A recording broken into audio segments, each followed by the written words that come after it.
All right. Well, we want to welcome you to this event that we have planned today, but a couple of quick housekeeping items. And by the way, my name is Aurora Geis, and I'm currently serving as the president for ICF San Antonio. And we also have with us one of our board members. Barbara is attending, and she is our director of membership. I'm sorry, Barbara, Bridget Van Hollen Williams. I wasn't even paying attention. I'm like, Barbara, okay. I haven't met Barbara. Oh, my Lord. You have Barbara on the brain. And so, but an important message that we wanted to share with you all is that we want you all to have a great experience at this event, but we do record the session.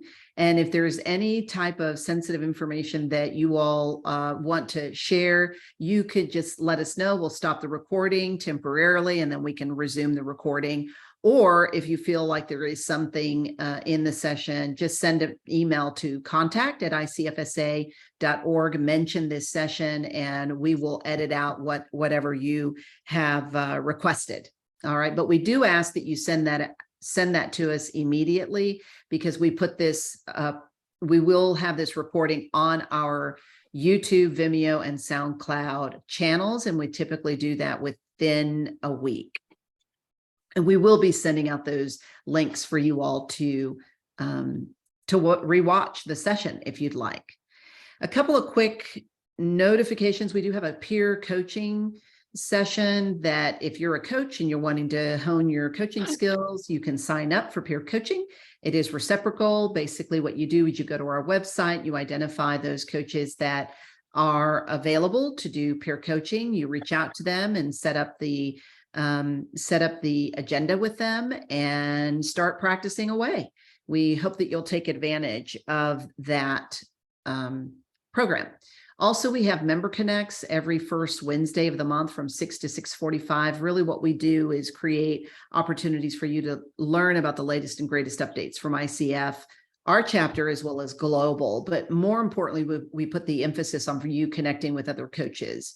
Get to know them, share your practices, even some tips, tools, some challenges that you're currently facing.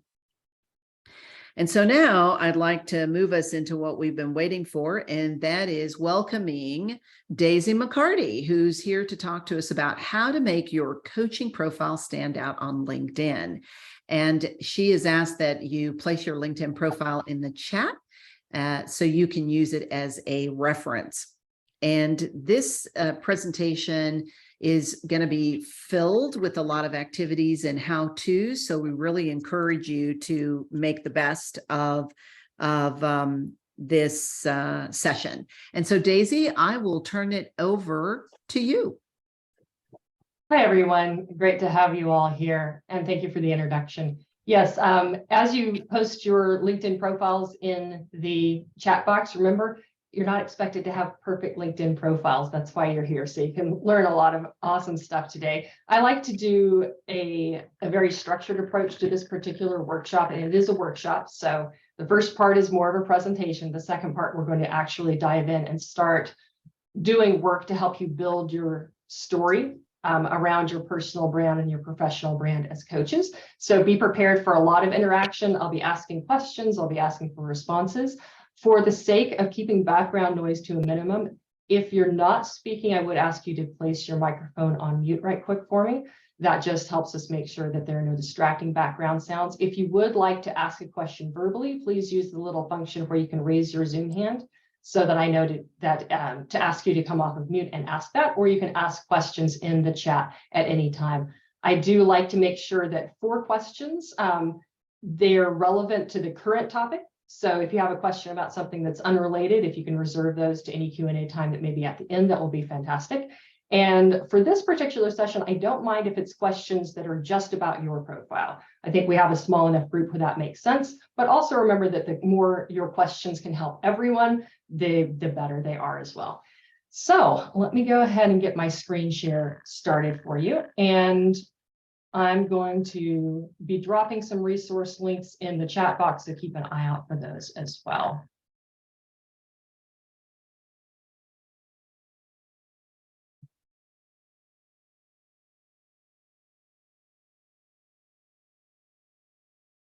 And let me move all of my Zoom windows out of the way. Those always like to hide whatever it is that I'm actually trying to look at. And let's get started. So this is my LinkedIn profile makeover training. There's a ton of stuff that you can learn about LinkedIn, but it always starts with how you present yourself. I'd like to give you a quick look at some of the things that I think are important about LinkedIn, especially if you're in a coaching or consulting role. It's one of the most powerful platforms that you can be using. I serve mostly B2B clients, but in the coaching space, business to business and business to consumer coaches can both benefit from having a fantastic LinkedIn profile and from knowing how to use LinkedIn effectively for outreach. Obviously, it's still the biggest B2B platform out there. There are some others coming into the market like Alignable, but they're not even close to having the same functionality and the same reach. It's a great opportunity as a platform to develop business and professional relationships. It is a social media platform, so it's about being social and not just selling or spamming or advertising. It's definitely about that human-to-human connection. And for coaches, that makes it an ideal platform. There are tons and tons of features and tools. LinkedIn is always adding new features. They never tell anybody that they've added the new features, and they roll them out to different people at different times. So it's very confusing, but it is good, excuse me, to know what's new and available that you might not know about before. So we'll be talking about some of those things. Most of the things that you can do on LinkedIn to get more eyes on your profile and to effectively grow your business are actually low cost or free. And that's one of the best things about it. If you do have advertising dollars, there are some very interesting things you can do with paid ads, but I always recommend that people start with what they can do for free or using one of the less expensive options on LinkedIn. All right, so I'm going to ask for you guys to respond in the chat of all these different things that you can do on LinkedIn for marketing, for sales and business development. Let me know if you're using one or more of these capabilities of the LinkedIn platform. Just drop your answers in the chat for me. And let's see kind of where you guys are currently in terms of using LinkedIn for business growth. So this are content marketing, live event marketing, email marketing, networking, brand advocacy, digital ads, direct outreach. Let's see what kind of responses we get. And if you use 2 or more or 3 or more, that's fantastic. Networking, I'm getting a lot of networking. That's fantastic. That's a very good starting place and where I always recommend that people do start. We've got a couple of folks who are doing direct outreach. Content marketing, obviously, yes, the San Antonio chapter itself is doing content marketing. Lots of direct outreach, networking, and brand advocacy. Networking and branding, excellent. So it looks like almost everyone is using LinkedIn for networking, which is the best starting place. We've also got folks who have done some content marketing as well, and that's a fantastic next step for really driving visibility and brand authority. Excellent. All right, so hopefully by the end of today's training, you'll also have identified at least one additional capability you want to start making use of, and you'll have some ideas on how to do that. Of course, it all begins with your profile. This is the number one thing that people are going to judge you on, if you will, when it comes to finding out who you are on LinkedIn. So this is the general flow that we're going to follow. I'm going to talk about all of these 6 things. And then what we're going to do is go back to part 1, and we're going to start doing some hands-on work with branding your profile and understanding how to tell your story on LinkedIn. So this first part is going to be a lot of information. It's definitely going to feel like drinking from a fire hose, but you will obviously have an access to the recording of this event afterward, and you'll also have a copy of the deck. So you can always go back and look and find those little tidbits to help keep improving your profile. So number 1 is branding your profile. And there are a couple of different things to keep in mind as you create your professional profile. There's a blend of personal and business branding that takes place on LinkedIn. And if you do this well on your profile, it can actually, especially for coaches, take the place of or be a preferred substitute to having a full website.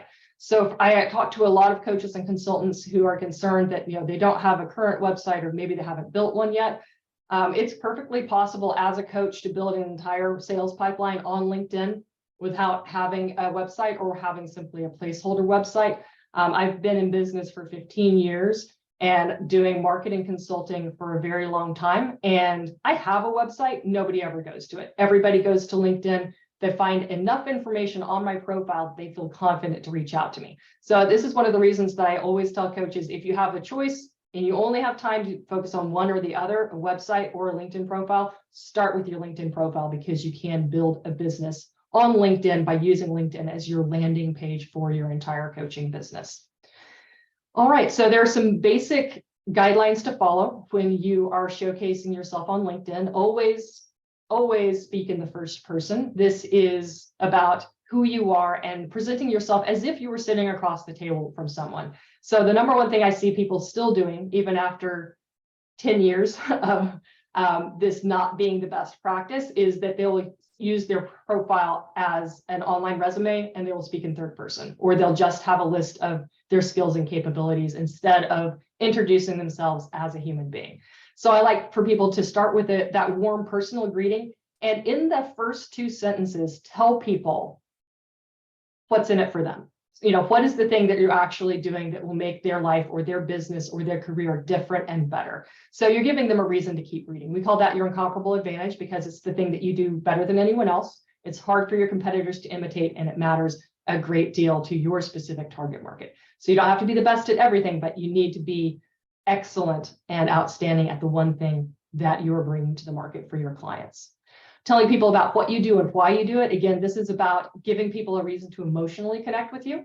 And then talking about what makes your brand unique and different, giving them a little bit of an insight into who you are as a person behind the scenes, and then a reason to connect. We've got a question from Alberto. What if you have multiple profiles? How do you project a personal brand? Alberto, do you have multiple profiles on LinkedIn, or do you have one profile and you're talking about multiple career paths that you're pursuing within that? Please let me know in the comments. The latter, yes. Okay, so it depends on, so the personal branding is actually easy to do no matter how many different things you have going on as an entrepreneur. And I work with a lot of entrepreneurs who have multiple businesses and, you know, nonprofits they're involved in, all of that. So your personal brand is definitely about your story of why you do what you do and what's the overall thing that you make different and better in the world through who you are. And then you can decide based on if you want to use your profile, for example, to advance your career as a corporate executive, you would angle it more in that direction. If you're using your profile more to bring clients into your coaching business, then you would focus in your about section mostly on what makes your coaching practice the best fit for your ideal clients. Does that answer your question?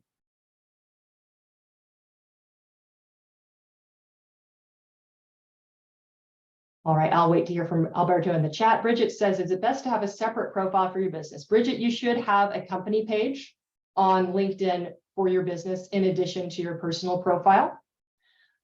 So you have a way to distinguish between the two, but you should also know that most of your traffic, most of your visibility, and most of your engagement is going to come from your personal profile. So your business profile on LinkedIn is simply adding more legitimacy to your personal profile.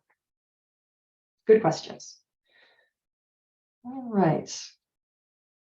I want to give you guys a few formatting tips. And this, again, as we go back into the workshop portion of this session, this will all make a lot of sense. People do not read big blocks of text online. We live in a scannable culture. Everybody who's reading online is looking for the things that catch their eye. We're constantly scrolling. So if you have a profile and you have just one big paragraph of text, or maybe some large paragraphs with no breaks in between or with no bullet lists, you're actually making it very difficult for people to read and consume what you're putting out there. So no matter how well written it is, if it's not formatted correctly, it's going to unfortunately make it very difficult to create connection. So make sure that as you write your profile, you're using blank space and you're using bullet points, and those can even be little icons or widgets that you put in there.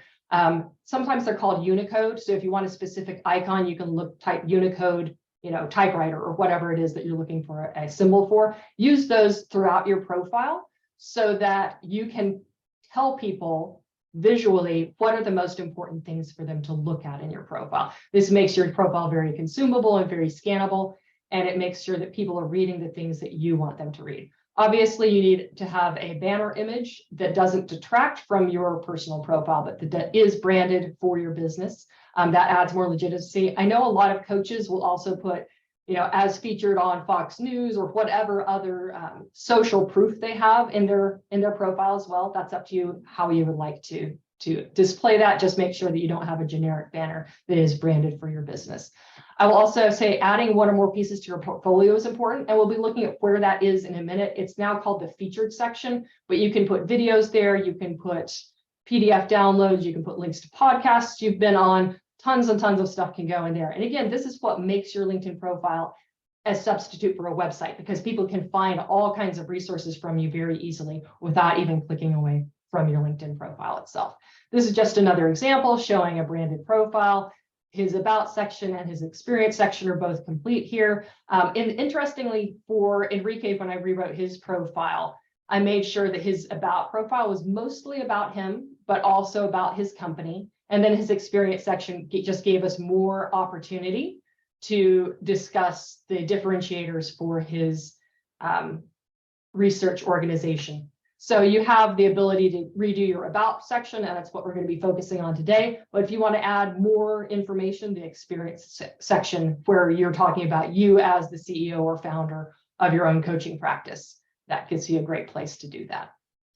Let's talk next about leveraging SEO. So search engine optimization is what SEO stands for. And most people are very familiar with using Google or Yahoo or Bing or one of the other major search engines to do online searches, to find things they're looking for. LinkedIn also has a search engine built into its platform, and people are using it more and more, especially if they're looking for professional service providers, and coaches fall into this category. So if someone is looking, for example, for a consultant or for a coach in a specific vertical, and they want to figure out, do I know somebody who knows somebody that could maybe give me some background on a coach that they trust or that they've worked with? LinkedIn is one of the places that they will go to look for that, especially if there's something specific that they know they need. They need career coaching, or they want coaching around lean and manufacturing processes. They want business coaching. This is a way that you can make sure that your profile is more visible than your competition by optimizing your profile and putting keywords in the right places. Interesting thing about LinkedIn, yes, your keywords should describe your products and services, but if you want LinkedIn to show your profile to your target market, you want to make sure you're also using words that your target market uses in their profiles, because that's how LinkedIn decides that kind of matchmaking, where they show on the side of the page, you might also want to connect with these people. That's how you show up there, is by making sure you're optimizing your profile. So let me actually move back here for a second to give you a look at where those go. If we look up here at Jean-Noel's profile, he's got corporate immigration lawyer. He's got his tagline. He's got keywords here in his headline. He's got keywords here in the body of his about section. The keywords have the most juice, if you will, if they're in your actual headline, which is why you should always have more than just your title there. You can see that Enrique also has keywords in his title, biotechnology, contract research partner. These are both keywords. And then he's got a list of specialties as well at the end of his profile here. Biotechnology, drug discovery, cancer research. These are all additional ways to include keywords in a profile. You don't want to keyword stuff your profile. You want to make sure your profile is mostly talking in a very personable manner, but you do want to make sure you're taking advantage of all of those SEO opportunities as well. You can see those specialties in more detail here. And the next place that you will be adding those SEO little goodies is in your skills and endorsements section. So I will talk about recommendations in just a second, but I will say that skills is where LinkedIn is looking for what you do. It's not what people look to. They don't trust the skills endorsements because everybody just gives everybody endorsements and they don't even know the people. So it's really just for back-end SEO purposes. Recommendations are the gold standard for credibility on LinkedIn. So this is why you want to make sure you take the opportunity to capture recommendations from people in your client base. If it's appropriate to ask for those recommendations, depending on the type of coaching that you're offering, it may not be appropriate to solicit recommendations, but some of your customers or clients may be willing to give those to you anyway. The nice thing about LinkedIn recommendations is that the person is already putting their name, their face, their company name, and their recommendation public online. So you already have permission to use it elsewhere. If you do have a website, you can put it on your website. You can pull it for social media posting, for brochures or other collateral. So it gives you a really solid set of testimonials that you can use everywhere. Make sure if you are asking for recommendations, you're also giving recommendations. You don't want to have 100 recommendations on your profile and you've never given anybody else a recommendation, because it needs to be reciprocal. It doesn't mean you need to give recommendations directly back to the person who gave you one, but pay it forward. Think about the people who've made a change in your business, in your life, and make sure you're recommending them as well. There's a very specific way to ask for recommendations that makes them actually useful for business branding. So it's very easy for people to leave recommendations that just talk about what a nice person you are, which is cool to hear. And we all like that little pat on the back, but it doesn't help tell the story of the transformation you're creating for your clients. So when you do ask for a recommendation, you want to provide a prompt.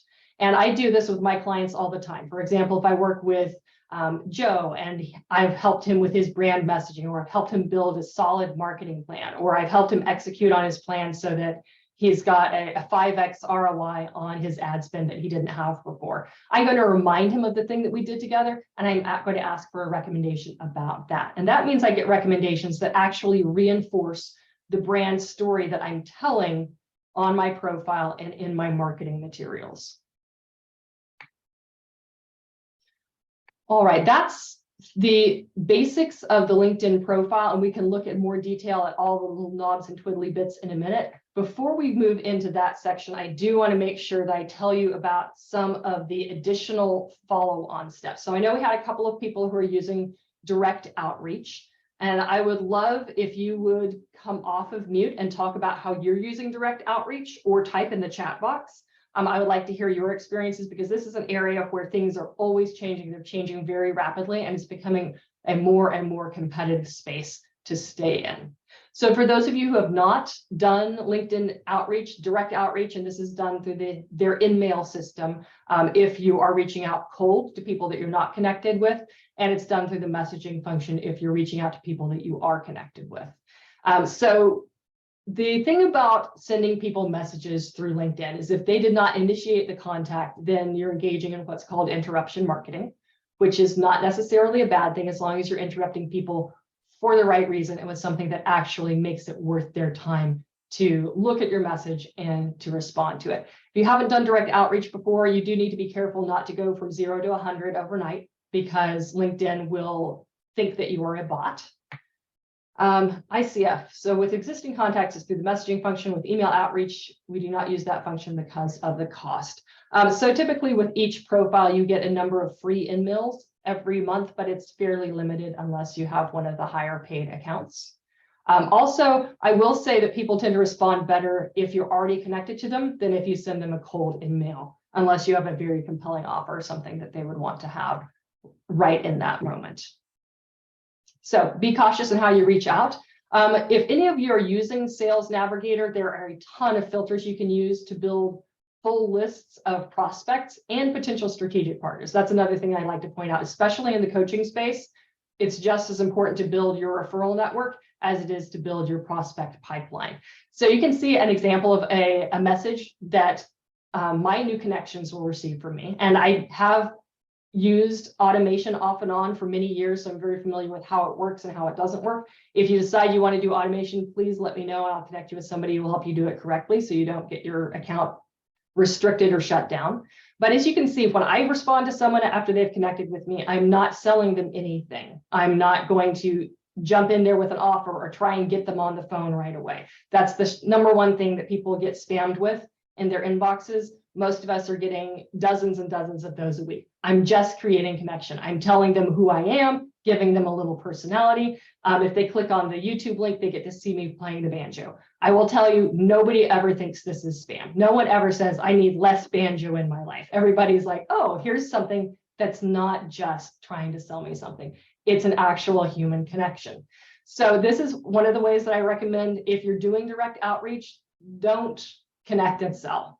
That's the number one way to get kicked out of someone's network. I block people all day, every day for connecting with me and immediately trying to solicit business. So make it human, and it is okay to use scripts as long as your scripts are thinking about what does your target market have in common with me, and how can I connect with that? So it definitely takes some practice to figure out what that thing is, but the more human you are, the better. I will say there are a number of other different tools that I like to use. You can see my little happy birthday gift down there at the bottom. Yes, you can send very small gifts through LinkedIn messaging. People love this stuff. Everybody just clicks the congratulations, happy birthday buttons. If you send gifts like this, your target market is going to actually smile and have an emotional response to it. I will tell you that I have over 14,000 people in my network, and the happy birthday and congratulations on your work anniversary, these are the kinds of messages that actually reignite more conversations than anything else. It's not chasing people with, hey, are you going to get on the phone with me? When are you going to buy my stuff? It's these little celebrations of humanity that get people to respond. So Sandra is asking how to access gifts. Sandra, you can just do a Google search for whatever theme of gifts. So I've typed in happy birthday gifts, and it brought up a whole bunch of them for me. Some of them more appropriate than others. I work with a lot of technologists and engineers, and they love Napoleon Dynamite. So I picked my little happy birthday guy. I put him in there with a message that says, I hope you have a dynamite birthday. You know, what do you have planned for your party? And people will tell me, you know, what cool stuff they have planned, and it's amazing. Video messaging is another really powerful thing that you can do on LinkedIn. I use a system called BombBomb. There are a ton of others like Vidyard that you can use to create actual personalized video messages for people. I find that these are very effective compared to just sending text messages. Another thing you can do that most people are not aware of is on the mobile version of the LinkedIn app, if you open up a screen to send a message to someone, there's a little microphone by that. And you can click on that microphone, you can send someone a voicemail on LinkedIn. Virtually no one knows about this tool or uses it. So everybody will listen to these. They may just ignore text message after text message in their in-mail inbox. But if you send somebody a voicemail, they've usually never seen anything like that before. So even out of curiosity, they're going to make sure that they listen to it. So one of the ways that I like to use that particular tool, if I'm doing direct outreach, is if I connect with someone in my target market, I'm going to first go to their company page. I'm going to find something useful or helpful that they've posted. I'm going to reshare that with my network, tagging the person and tagging their company in it and telling my network what I found valuable about it. And then I'm going to send my new contact a voice message on LinkedIn saying, hi, John, I saw your company had posted about XYZ upcoming event. That's helpful to the technologists in my network, so I reshared it. If there's a time that you'd like to chat about your marketing strategy for 2023, let me know. Always here to be a sounding board for you. And that's it. So it's a very, very simple way to make a connection, to offer value, to serve upfront instead of asking for something upfront, and to help showcase their brand on LinkedIn, because everyone likes to be recognized.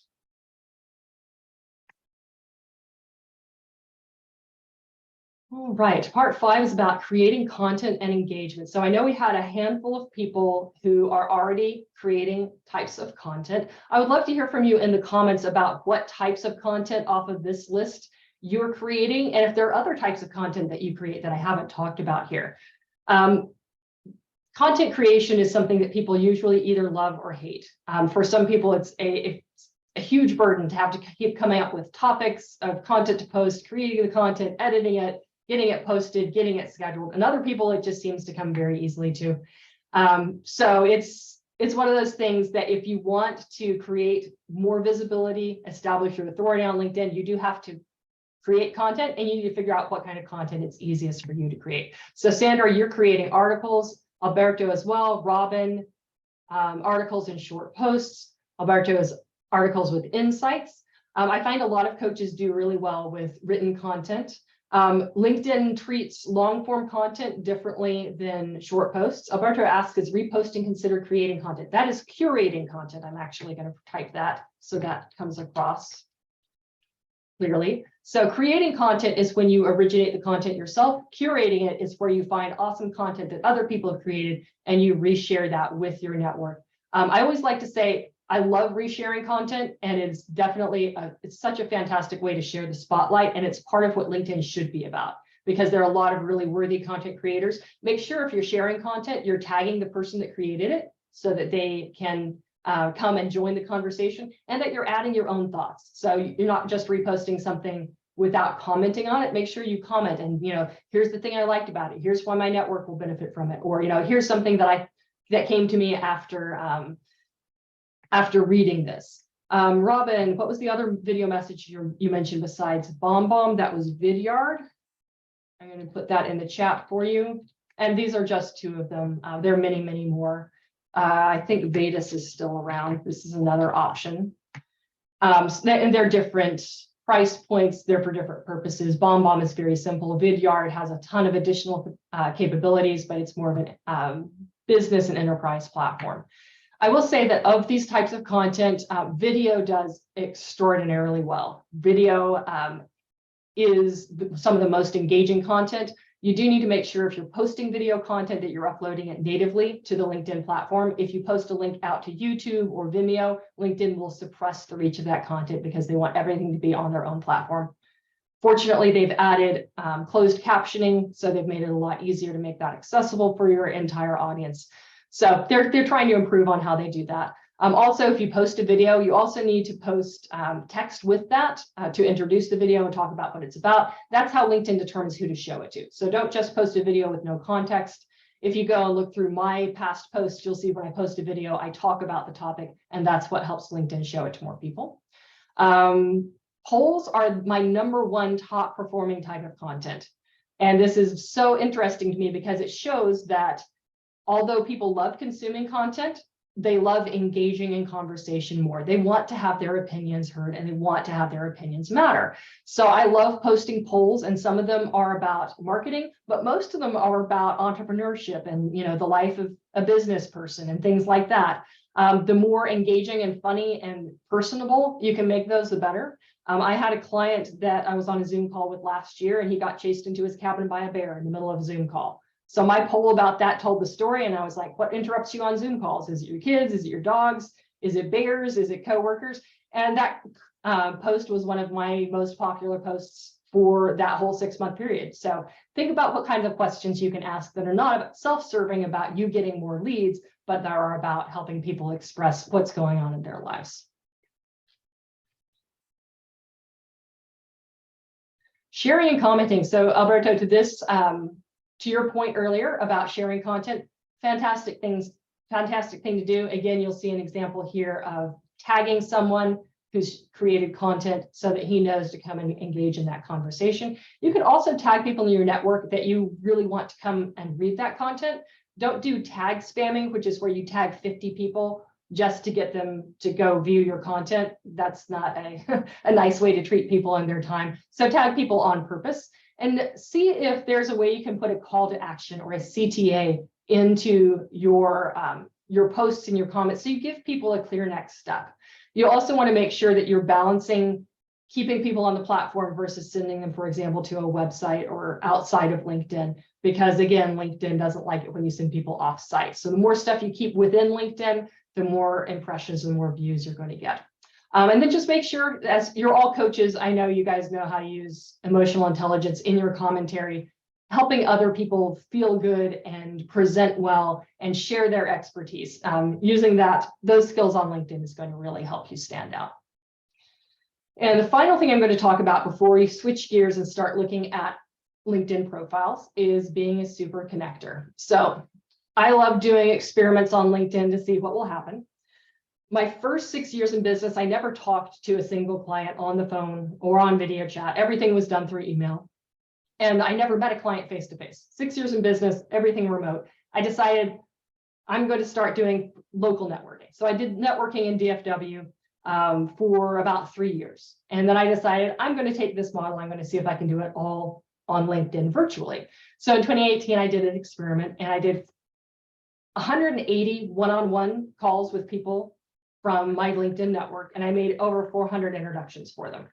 And the thing that people don't always realize when you're making introductions, especially if they've been in a B&I group or a network referral group, is that it's not just about introducing people who could become customers for your referral partners. There are a ton of ways that you can deliver value from your network by understanding all of the different ways that you can help people with introductions.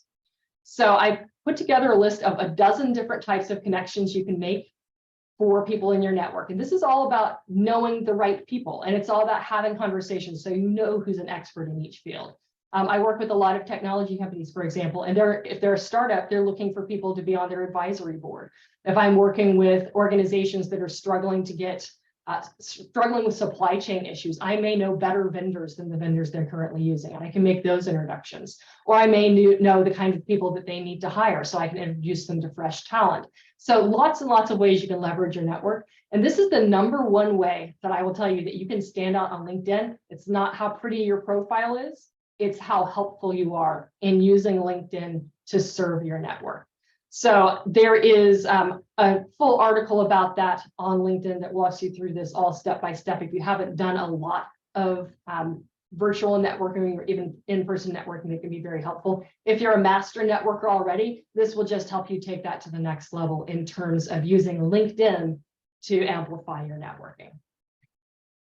All right, that is the end of the presentation portion, and now we get to actually jump into the workshop portion and start giving you guys the tools and walking you through the steps of improving your LinkedIn profile storytelling. Do you have any questions before we jump into the next section? And you can all take off mute for this portion of the Q&A if you would like. Lots of questions. Lots of questions. But give me your top question. But well, that's what I want to. I'm interested in hearing more about what you say. I don't want to monopolize time now, but I'll be interested to hear. Raises lots of questions, good questions. But anyway. All right. So in the chat, I would also love to hear: is there a feature or a tactic in the presentation I just gave that you haven't seen before, or that you're excited to try? Let me know. I'm going to now share in the chat section a Google document. This is for all of you to make your own copy of. So it is set to view only, which means that you don't have edit access to this master template. But if you click either File, Make a Copy, or File, Download, if you don't have a Google account, those are ways that you can open this and make your own copy. And we'll be going through this right now. Sandra, you have a question about making introductions that involve 2 parties. I'm going to actually show you how to do that right now. All right. Share screen. All right, so you open up your messaging function here, click the new message, you start typing the names that you want to introduce. There's the first one. Here's the second one. You can name the group, and sometimes I'll use this as a title section, like Jason, I'd like to introduce Kathy. And then here I tell them, hey, Jason, this is why you need to meet Kathy. So very easy to do 2-way introductions. I love using LinkedIn to connect people immediately with other people. It cuts out the email back and forth, and they can just go view each other's profiles very, very easily. So excellent question. That is a very useful way to use LinkedIn to deliver immediate value without having to get everybody's email addresses. So good question, Sandra. All right, is everyone able to open that Google Doc and make their own copy of it? Type in the chat if you're having a challenge with it, and we'll find a different way to get it to you.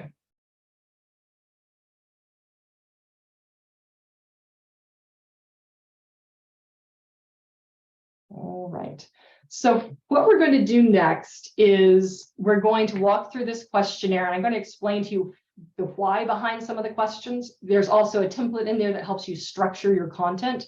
And then there are some resources at the end. Before we jump into that, we're going to walk through a few coach profile examples so I can show you some things I like and some things that could be improved. Not using you guys as the examples. I pre-pulled some other coaches, so nobody's on the spot for this part. And there was one other thing I wanted to make sure we do at this point. That will come back to me in a moment. All right, so let me share screen again.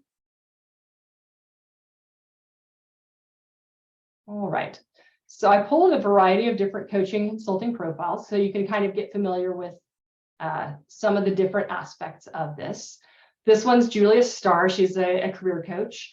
There's an interesting little tidbit that you can access through the mobile app where you can pronounce your name, and you can record that for people to hear. What I actually like to use that for is to record a brief message about, a welcome message or just a tagline or something. So not just, Julia Starr, I would say, hi, I'm Julia Starr. And, this is what I'm excited to talk with you about, or something like that. So you have little ways that you can use the mobile app to make your profile cooler. They did have a way to record your profile video and post it in lieu of a profile photo. They've taken that away. Hopefully they'll renew that again. I like what she's done here with putting a quote from one of her people, from one of her clients in here. So she, instead of using her own words, she's showcasing what one of her customers says about her. You can see she's using her featured section heavily here. She's got written content, she's got video posts, so that's excellent.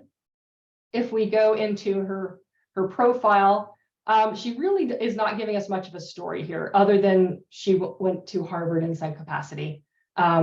So this is an attempt to establish authority, but she's not telling people a story about them and why it's important for, what change she's creating for people, in terms of what makes her unique, other than she went to Harvard. And, there are a lot of people that did go to Harvard. So there are some areas where she's missing out on storytelling here, but she's doing a decent job up here of giving people a way to know her, and to get to know her here. She's also not using the opportunity to give people a way to book on her calendar. I'll show you, we have a couple of other examples where people are using that function. Let me check my chat box right quick. All right, there we go. So here we have Chelsea. She actually, there is a way, some people have this function, some people don't, where you can make your profile banner clickable and have it go to a specific site. I believe this, again, is also only available on the mobile side. You have to upload stuff there.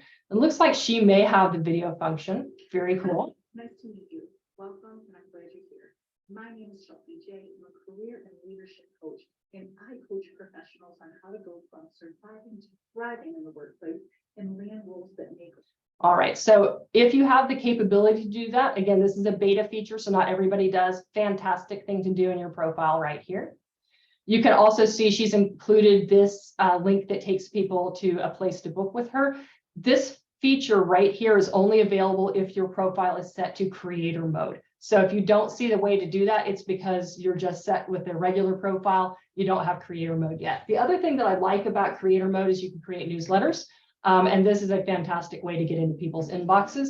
I'm actually going to show you, my newsletter just because I have easy access here.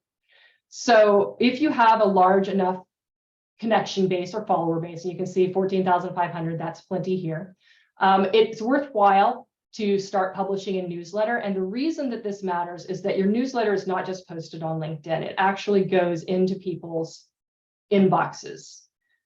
And you can see if you click through to one of the email newsletters that I created, where are my stats? There are my stats. Impressions on LinkedIn were actually very low. And that's because LinkedIn suppresses all long form content and it doesn't allow you to boost it. But I'm not worried about the impressions. The actual article views were over 1,100. This is from people receiving my newsletter from LinkedIn in their email inbox, opening it and clicking through to read it. So this is a fantastic way, especially if you're trying to augment your marketing contact email list, or if you don't even have a marketing contact email list, to get your content delivered to your target market through their inbox and not just on LinkedIn. So, and again, another great reason to switch to creator mode. Chelsea says, can anyone click on the link to schedule time with you or only connections? Concerned about random people booking time to try and sell you something. So Chelsea, very valid concern. Yes, anyone can click on the link to schedule time. I have had my calendar link freely available on LinkedIn for about 5 years now. And maybe once a year, I get somebody trying to use that to sell me something. I'm good at sniffing that out, and I just cancel their appointment with a note. So I know this is a fear that everybody tends to have, but it's incredibly rare that it actually happens.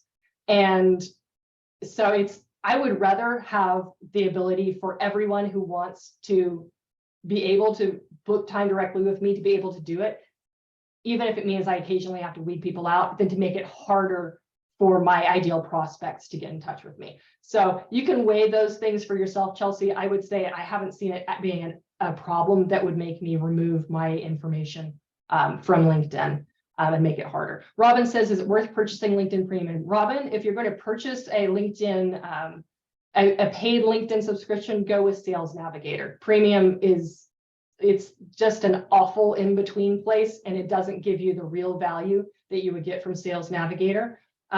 So don't bother with Premium. If you want to get serious about using LinkedIn, purchase the Navigator. I think it's still only like $80 a month. And I built entire sales pipelines just on Sales Navigator, so you can run your whole business with that. So definitely worth $80 a month to get Sales Navigator if you are going to use it. Now, that's the caveat. If you're not going to use the functionality of Sales Navigator, don't pay for it. If you're not going to use the functionality of LinkedIn Premium, don't buy it. So it's always about, are you willing to put in the time and the effort to learn to use it and to use it effectively for your business? All right, let's take a look at, there are a few more in here, but I think we're going to go ahead and jump right into the questionnaire. We have about 13 minutes left. So what I'm going to do is give you an overview of what the questionnaire is for. Jason has said, what is LinkedIn Creator? Google LinkedIn Creator mode, and that's going to tell you how you can switch your profile to creator mode if you should choose to. All right, so we're going to look at the LinkedIn profile questionnaire. And the reason that I forwarded this to you is because this is the tool you'll be using to help you talk about yourself. Now, coaches are better at talking about themselves than a lot of the types of professionals that I work with. So I'm hoping this is going to be a very easy and useful tool for you to use. But I'm going to talk to you about why I'm asking these questions. And this is the homework that you'll take with you. And this is what I do for anyone who attends one of my LinkedIn workshops. If you will use this information and use it to create a new about section and headline for your profile within the next week, if you email me, I will come take a look at it for you for free, and I'll give you some additional pointers on it. If you don't do it within a week, then I don't make myself available for that. This is just to give you a little extra incentive to make this an important piece on your to-do list and get it done, because I do want you to get the actual value from today's presentation, which is you taking the information and implementing it. All right, so the first question is, please describe how your role at your company or your role as a coach makes things better for customers. What's your impact? So this should always be how you open your profile. Let me actually pull up an example here of what that looks like. There's Barry Copeland. He's an engineer specialist who sells fiberglass reinforced plastic products. So in his very first opener, he's saying who he is and what he does. He's helping engineers and architects build structures that last longer and perform better by incorporating FRP as an innovative building material. So right out the gate, he's telling people exactly what he does and why it matters. Here's another example. There's Paul Tedford, CEO of Synergy Resources. What is he doing? He is on a mission to advocate for his customers and deliver value on the promise of digital transformation. Digital transformation has been a buzzword for 10 years. Most people are not getting anywhere near to actually getting value from it. So he's on a mission to do that. So the number one thing that I want you to think about when you're introducing yourself is, from the other person's perspective, why should they care? Why should they read your profile? What's in it for them? What's the impact? So you always start with, telling people who you are, but what you're doing and why it makes a difference. On the second question, giving a description of your relevant industry experience or education. This is not listing out your accomplishments or certifications to add authority, because all of your certifications and accomplishments have plenty of other places that they live within your LinkedIn profile. On your actual about you story, you want to bring in something from your past that makes you uniquely qualified for what you're doing now. For example, one of the recent profile makeovers I did was for a nonprofit leader, and she has been working in the IT nonprofit space for a long time. But during her earlier years, she volunteered in a mental health organization that served teenagers. Why does that matter? Because you know what she learned through that experience? Infinite patience and the ability to build trust. And that is critical to her role now. So think back through your own experience in your past history. What is it that makes you uniquely qualified to serve your clients? Next question is, what do you enjoy most about working with clients or about your job in general, and what you're most excited about? So this is where you get to talk about your passion. And this is where you get to bring out the things that give you joy and the things that make you excited. This all comes through in your LinkedIn profile and gives people a way to connect with you emotionally. This next question is, you can take or leave this question, but I do want you to at least think about, what is it you're on LinkedIn for? A lot of you are already using it for networking, which is a really awesome thing. A lot of people I work with are direct salespeople, so their goal on being on LinkedIn is to sell people stuff. So they need to broaden their horizons and think about what value are they providing through education, through connections, through sharing ideas. And these are reasons people should connect with you. The next question is about 3 reasons people should do business with you personally. And one of the challenges that people have is often being able to say nice things about themselves, but you really need to be able to express, why should people spend time creating a connection and building a business relationship with you, or a personal relationship with you? And if you think about the things that your clients thank you for, or people in your family or your friend group or your coworkers thank you for most often, that's where you'll find the things that make you compelling and magnetic within your sphere of influence. And you want to make sure you're bringing those into your profile. Next, if there's a piece of advice you would give every person in your target market, so not just your clients, but anyone who could be a potential client, what's something that they shouldn't be doing or should be doing, or something that would make their life or their business better? If you can make that as succinct as possible, it's a great way to deliver value within your profile itself. And then finally, I always like to end up with a fun or interesting fact. So somebody I just interviewed a couple of weeks ago, she keeps winning a free year of stuff, like a free year of soap or a free year of fried chicken, things like that. So just something that gives people a little bit of a smile, a little bit of that emotional connection again. So as you go through, let me answer this for Marie right quick. Marie, can we send you a draft updated profile within a week? Or are you looking for us to actually update our profiles and send you that link? So Marie, if you just wanted to put something in a Google Doc for me to look at, that's fine. You don't have to make it live for me to look at it. And you should have access to me through my LinkedIn profile. It's a great way to get in touch with me. You can just send me that and I'll be happy to review it. So you don't have to make it go live first. So these questions, once you answer them, they give you all of the information you need to be able to build a profile that follows this type of guidelines. So you have your title, company name, what you do with attention paid to SEO. So as you're thinking about what you do, describe it using the terms that people would use to search for you with. And if you have a compelling tagline, that's a great one to put in there too. I know for Barry, that would be building the world to last. And we've got real digital transformation, manufacturing distribution here on Paul's manufacturing distribution of the verticals that they serve. We've got ERP consulting in there. That's an SEO phrase as well. So again, you have those opportunities in the headline to make sure it's SEO optimized. And then this is a way, it's not the only way, but this is a way to structure what you talk about in your profile. So you're hitting all of the key points. You're talking about who you serve and why it matters. So you are introducing yourself, but you're actually focusing on your client or your customer base, adding some passion in there. What are your differentiators and your key benefits? What do people get out of working with you? This is a great place to put statistics. If you have some short testimonials, you can plug those in here too. Why people should connect with you, and then an invitation to connect. I will actually put my email in here. Some people put email and phone number. Again, it depends on how easy or hard you want it for people to be able to reach out to you and connect with you. And then if you want to update your experience section, you have the ability to do that here. And there's a quick way that you can look at that. I've put some examples in here of LinkedIn profiles that follow the format that I've shown you.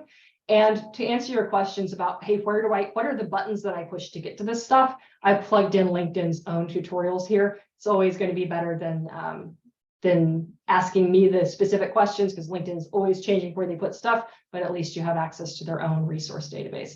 Great folks to follow and learn from on LinkedIn are right here. So anything that Chaz talks about, excellent stuff. Jean-Michel has a ton of free training as well. So those are helpful resources for you also. Marie says, I understand there's a character limit for some sections. What can you say about that? Where can you find that info before we dive in? So Marie, you have to Google that and look for results that are from the last 6 months, because you'll find a lot of outdated stuff. They recently changed how many characters you can put in the experience section. I used to be able to write, 300, 400 words in this section. Now it's much, much shorter. So my profile looks different than how yours would look, but you should be able to find character limits by doing a Google search and just look for something that's, 22 or 2023, because they constantly change it. But yeah, you can definitely find that online. All right, we've got a few minutes left for questions. Is there anything that people would like to know as they dive into this process, or any confusion about what any of the questions are for or how to answer them? Jason, the questionnaire is in the chat box. I'm going to drop it there for you again. And yes, I can provide that questionnaire with this slide deck and with the recording that Aurora can distribute to all of you. But the quickest way to get it is just go in the chat box and grab it from there. Any other questions?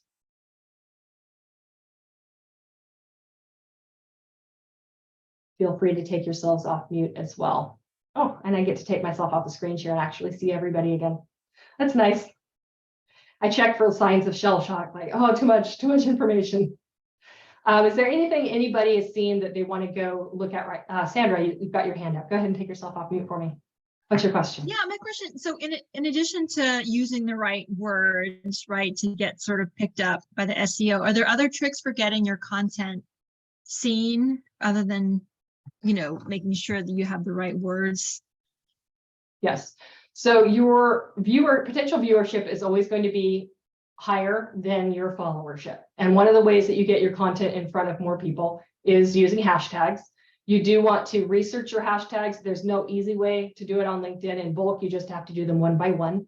But for example, if you did hashtag entrepreneur and then research hashtag entrepreneurship, hashtag entrepreneurs, you're going to find a very wide range of followership on those. So you want to make sure you're picking the ones that are general enough that they have a high volume followership, and sprinkle in a couple that are more narrowly targeted toward your specific market or your specific industry. So you can use a blend of a couple of them. Don't use more than like 4 or 5 on LinkedIn. It is not Instagram. It is not Facebook. And never use hashtags that are just to be cute, because that LinkedIn does not use hashtags in that way. It's not going to go viral. Nobody's going to care. LinkedIn only uses that to show your content on relevant topics to people who are following those hashtags. You want to make sure you're giving LinkedIn enough written content, again, that it can read that for context and decide, and that's around 900 characters. So that's kind of a good guideline for how long you want the content to be, even for a short post, so that LinkedIn has context for that. And then it's just about consumability and value. So video, human faces, things that celebrate the people in your life and celebrate your clients. Give people polls to interact with. Those are the things that help your content do better, because those are the things that people share with other people and tag other people in and comment on. Good question. Anyone else?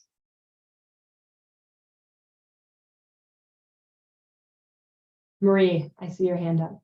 Yeah, so this could translate into a lot of time on LinkedIn, which I know can be important, but do you have, I know it's going to vary for each of us, but do you have any guidelines, like put at least an hour a day into this? Or because as soon as you post something, you kind of have to monitor it and be prepared to respond. And so I don't know if you had any thoughts about how much time might be appropriate to plan to devote to it, to keep it fed water.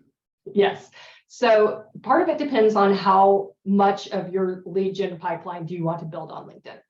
If you are building your entire business by generating leads through LinkedIn, you definitely want to spend a couple of hours a day on LinkedIn. For most people who are starting out, 30 minutes a day is going to get you a lot further than you think if you are doing only the things you should be doing. So don't look at anything in the news feed. Just don't look at any of that. Make sure that you're spending your time connecting with people that you want to be connected with, that you are creating meaningful content, and that you are engaging your network in a meaningful way. And that's a whole other training around that. But yeah, if you are willing to spend 30 minutes a day, look at your average customer lifetime value or client lifetime value. If that helps you gain, a client every couple of months, spending that amount of time a day. Is that worth it? Or do you need to make that help you generate 2 clients or 3 clients? You have to understand what is your average client deal size to determine what's the appropriate resource spend. But remember, on LinkedIn, things are cumulative. And in some ways, they're cumulative. Your network gets cumulatively bigger, but if you take a month off from posting, your ability to get back into it and get the same amount of visibility is going to be harder. So it's important to be consistent. That's what LinkedIn rewards more than anything. And you don't have to post every day.